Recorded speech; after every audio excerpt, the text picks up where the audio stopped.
सीधे आपको press conference में लेकर चलते हैं। चुनाव आयोग की तरफ से प्रेस कॉन्फ्रेंस बुलाई गई है। Valuable stakeholders for ECI, friends from media. I was getting messages after messages. So were my colleagues, especially yesterday, day before. I only wrote one sentence that please enjoy your weekend. Nothing else. I would like to start the press conference, or interaction rather, and I would like to make it very clear at the very outset that as always, you can ask as many questions as you like. Of course, Shefali ji would kind of moderate and regulate that part. I would like to start this interaction by formally introducing our colleague who has taken over very recently, Rajiv Kumar ji, in the Election Commission. Just as the gain of ADB is a loss of ECI in respect of Mr. Lavasa, Rajiv Kumar ji is not a stranger to any of you. In fact, he is not a stranger to the country as such, having been banking secretary in the most turbulent and difficult times, finance secretary of the country, and earlier establishment officer in the Department of Personnel, besides his many other distinguished his other assignments. And he is also, from the very limited interaction in the last couple of days, one can know that he is also like both of us, me and Sushil ji. He plays under the radar, but plays very effectively. We last met at the time of announcement of elections to the Assembly of NCT of Delhi on January 6, 2020. The world has changed significantly since then, and certainly not for the better. The uncertainty and devastation caused by COVID-19 in the world has changed the way we live and work. It has forced a so-called new normal, which is not normal, but it's a new normal in every aspect of our lives, social, economic, and cultural. As the pandemic spread across the world, the first reaction of the election management bodies of many countries where elections were due was to postpone the elections, hoping that the pandemic would soon loosen its grip and they will be able to conduct their elections in a more conducive environment. More than 70 countries postponed their elections. However, as the days and months passed and the COVID does not really show any sign of abating and went on unpredictable curves and trajectories, going up one day, going down, slightly down, and then very up another day, it was realized that some way would have to be found to balance the democratic rights of the citizen, of the electorate, to choose their representatives, while also making a very sincere effort and systematic effort to protect the health and safety of the people. Consequently, many countries hazarded to venture and took the courageous decision to go ahead with the elections in their election schedules, making adjustments and adherence to the new safety norms. ECI treaded safely but firmly and started by conducting elections to 18 seats of Rajya Sabha as well as some MLC elections. As you are aware, elections of Rajya Sabha are indirect, but they involve around 984 eligible electors across 8 states of the country. Stringent health and safety protocols were enforced during this election. After the successful conduct of these elections amid COVID crisis, ECI had all along been doing kind of parallel exercise on what to do about Bihar and what to do about the by-elections in a couple of state assemblies. And these were quite meticulous preparations, to which I'll allude to in a while. So today, friends, we are here. The Commission is here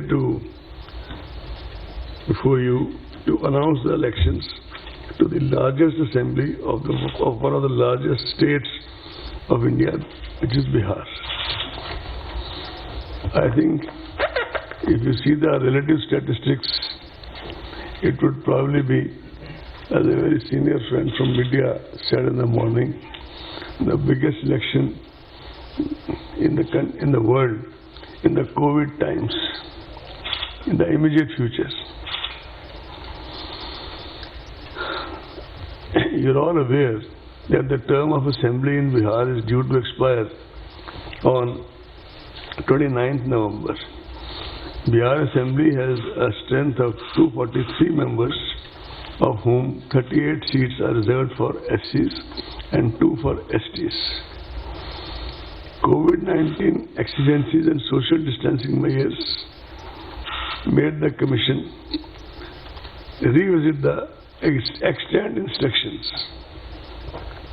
One of the first major steps which was taken was to reduce the maximum number of electors at a polling station from 1,500 to 1,000.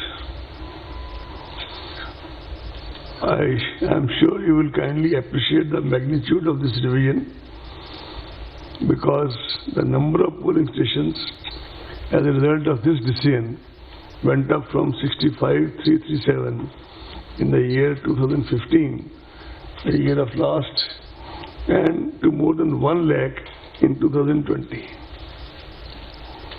This massive increase in the number of polling stations entails huge logistic and manpower implications. The special summary revision of the electoral rolls of Bihar was held with reference to 1/1/2020 as the qualifying date, and the final roll was published on February 7, 2020. The total electors in Bihar during 2015, when the last assembly elections were conducted, was 67 million.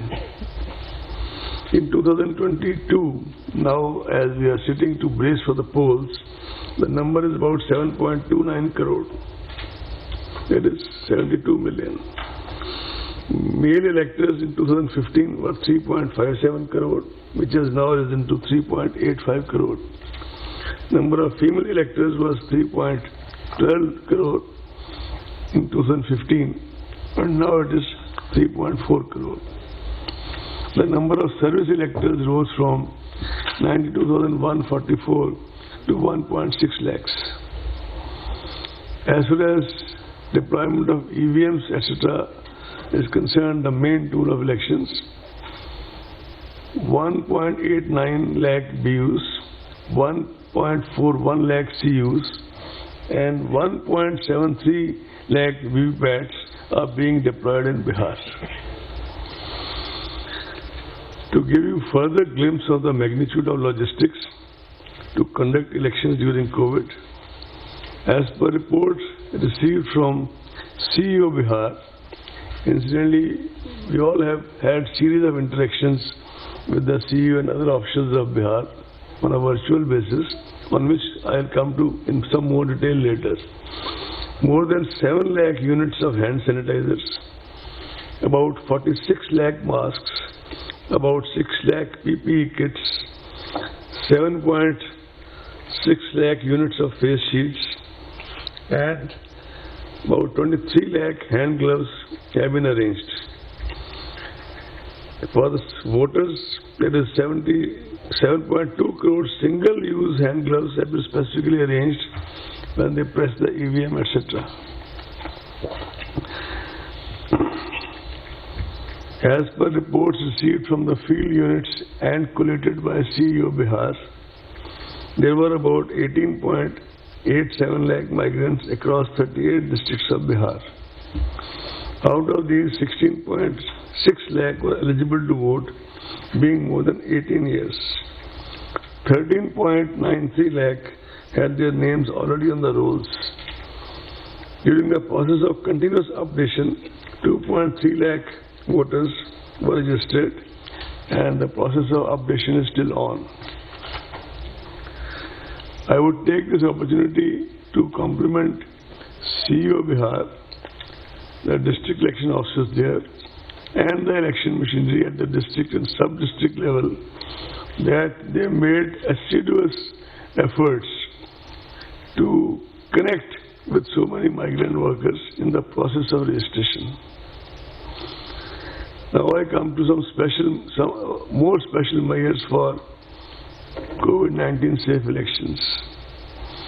Elections usually involve large gatherings, not only on election day itself, but during campaigns, nominations, and other practices. These events increase human-to-human contact and the risk of direct and indirect disease transmission. The Commission has therefore taken the following steps to mitigate the risk and ensure safe elections.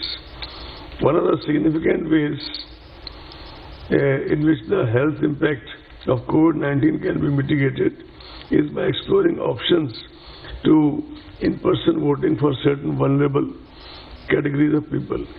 You would recall that way back in October 2019, that is pre-COVID times, on the recommendations of the Commission, the concept of absentee voters was introduced, and it was used very effectively in Delhi at that time. After that, in the elections in Bihar, postal ballot facility has been extended as an option to senior citizens aged 80 and above. We were wanting to extend it to people from 65 and above. Political parties had their own views, but ultimately what clinched the argument of not going for that this time is that because of the increase in the number of polling stations, already our manpower requirements had increased so significantly that we realized we may not be able to manage the 65 part. So it remains 80 years. Persons with disability flagged in the electoral roll and COVID-19 suspect or affected persons all shall be taken care of, and in that we are following regarding the COVID-19. Even in Rajya Sabha, 1 or 2 MLAs who were suspected, they had to cast their votes at the very end after everybody else had gone through the voting process. Special protocol has been, there is also a facility of postal ballots wherever required or wherever asked for. We will also be deploying a lot of teams to ensure this process, as have been employed, and that we get a lot of cooperation. I am wanting to tell you that we get a lot of cooperation from civil society. We have been getting in the past, and I am sure we will get now also. Special protocol has been devised for electors who are COVID positive, suspect, quarantined, so that such citizens are able to exercise their franchise without in any way jeopardizing the health of other voters. COVID-19 patients who are quarantined will be able to cast their vote at the last day of the hour, poll day, at their respective polling stations, as I said earlier, under the supervision of health authorities, strictly following the laid down measures. This is besides the option of postal facility already extended to them. Nodal health officers will also be appointed at the state district level to oversee COVID-19 related arrangements and preventive measures during the entire electoral process. In order to further decongest polling spaces and allow more free movement of the voters, polling time has been increased. Polling time has been increased by 1 hour. Polling will now be held from 7 a.m. to 6 p.m. instead of 7 a.m. to 5 p.m. earlier. However, this will not be applicable to the left-wing affected areas. Nomination form and affidavit can now be filled up online and print out submitted to RO. Offline is also allowed, but online is also been introduced. Besides all this, security money can also be deposited through online mode. Candidates can also seek electoral certification digitally. The number of persons accompanying a candidate for submission of nomination has been restricted to 2. I repeat 2. And the number of vehicles shall be restricted to 2. I repeat 2. Door-to-door campaigning has been restricted to 5 persons, including the candidate. Road shows are allowed, subject to the convoy being broken after every 5 vehicles.